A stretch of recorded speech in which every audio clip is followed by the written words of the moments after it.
ఇప్పుడు తెలంగాణలో ఏంటండి ఇటీవల 'పుష్ప 2' సినిమా తొక్కిసలాటలో రేవతి అనే మహిళ చనిపోయింది. ఆయన కొడుకు శ్రీతేజు చావు బతుకుల మధ్య కొట్టుమిట్టాడుతున్నారు. ఇప్పుడు అది పక్కన పెడితే 'పుష్ప' అరెస్టు, జైలుకెళ్ళాడు, మళ్ళీ వచ్చారు. ఆ తర్వాత మళ్ళీ సీఎం అసెంబ్లీలో అతని మీద కొన్ని వ్యాఖ్యలు చేశారు అర్జున్ మీద. ఆ తర్వాత నిన్న సినీ ఇండస్ట్రీ మొత్తం నిర్మాతలందరూ కలిసి సీఎంని కలిశారు. బెనిఫిట్ షోలు రద్దు చేస్తాం, నేను సీఎం స్థాయిలో ఉండే వరకు కూడా బెనిఫిట్ షోలకు అనుమతి ఇవ్వనని చెప్పారు. సో ఓవరాల్గా చూస్తుంటే మీకు ఏమనిపిస్తుంది? ఇటు సినిమా ఇండస్ట్రీ, అటు ప్రభుత్వము, మధ్యలో 'పుష్ప 2' ఏంటి సార్ అసలు? అంటే నాకు ప్రధానంగా తెలంగాణ యువత, తెలంగాణ ప్రజలు లేదా హైదరాబాదు నగరం ఉండే యువత ఒక సినిమాకు, ఒక సినిమా హీరోని చూడడానికి ఇంత తంటాలు పడడం అనేది నాకైతే వ్యక్తిగతంగా బాధగానే ఉంది.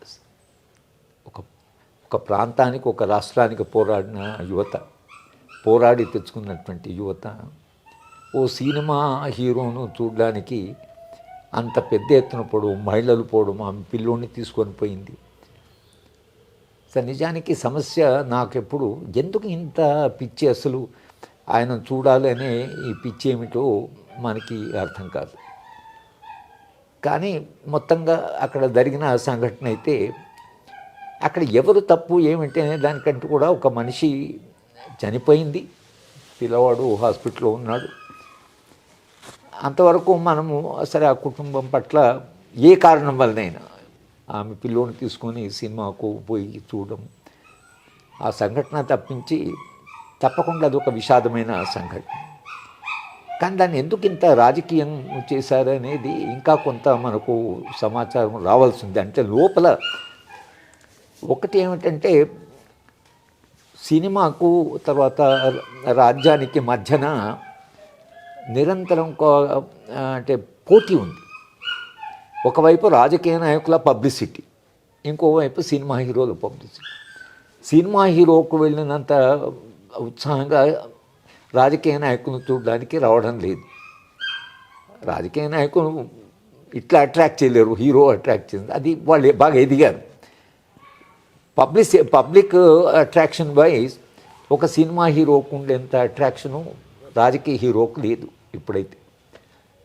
ఏమో నెహ్రూ గారిని, గాంధీ గారిని చూడడానికి జనం అట్లా వచ్చేవాళ్ళేమో. కానీ సరే ఇవాళ ఆ పరిస్థితి లేదు కనుక ఇది పవర్ స్ట్రగుల్ కూడా అయిపోయింది. దాంట్లో ఈయన రేవంత్ రెడ్డి గారి పేరు చెప్పలేదనేది కూడా అంటున్నారు. అది కూడా ఒక పర్సనల్ కారణం. దానికంటే కూడా సినిమా మొత్తం రంగము ఆంధ్ర ప్రాంతం వాళ్ళ చేతిలోనే ఉంది. ఆ తెలంగాణలో శంకర్ గారని ఆయన సినిమా ప్రొడ్యూసరు, డైరెక్టరు, ఆయనకు ఇంతవరకు తెలంగాణ వాడు ఇవ్వాల్సిన గౌరవం ఇవ్వలేదు. తెలంగాణ ప్రభుత్వం ఇప్పుడు తెలంగాణలో ఒక మంచి ప్రొడ్యూసరు, మంచి డైరెక్టర్ అంటే శంకర్ గారు. శంకర్ గారికి ఇవ్వాల్సిన మొన్న ఈ రాష్ట్ర ఉత్సవాలు చేస్తూ వీళ్ళు కొందరు ఆర్టిస్టులు వాళ్ళకి ఇచ్చారు. కానీ సినిమా రంగంలో ఉన్న శంకర్ గారికి ఆ గుర్తింపు లేదు. జైబోలో తెలంగాణ నుంచి ఒక మంచి సినిమా తీసినవాడు కనుక సినిమా రంగం వాళ్ళ చేతిలో ఉంది. వీళ్ళేమో తెలంగాణను అప్రోప్రియేట్ చేయాలి అనేది, తెలంగాణ అస్తిత్వం మొత్తము ఎలాగో టీఆర్ఎస్ పార్టీ వదులుకున్నది కాబట్టి ఇవాళ కాంగ్రెస్ పార్టీ దాన్ని మొత్తంగా చేస్తున్నారు. ఈ అస్తిత్వాల మధ్యన ఎక్కడో ఒక చిన్న ఘర్షణ ఉంది. సినిమా రంగము ఇది రాజ్యానికి, తర్వాత రాష్ట్ర ప్రభుత్వ అధికారం నుంచి దాటి అది చాలా విస్తృతంగా ఉన్నది అనేది ఒకటి పవర్ స్ట్రగుల్ దాంట్లో ఉంది కొంత.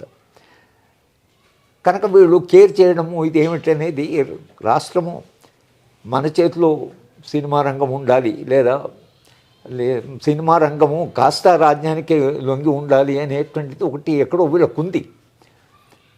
కానీ ఏం చేయాలంటే ఈ సంఘటన ఒకటి అది బాగా ఫ్లేరప్ అయిపోయింది. ఇంత పెద్ద ఫ్లేరప్ కావాల్సిన సంఘటన కాదు నిజానికి. ఇది సంఘటన జరిగింది, ఆ మనిషి చనిపోయింది. ఆ మనిషి చనిపోయింది కాబట్టి తప్పకుండా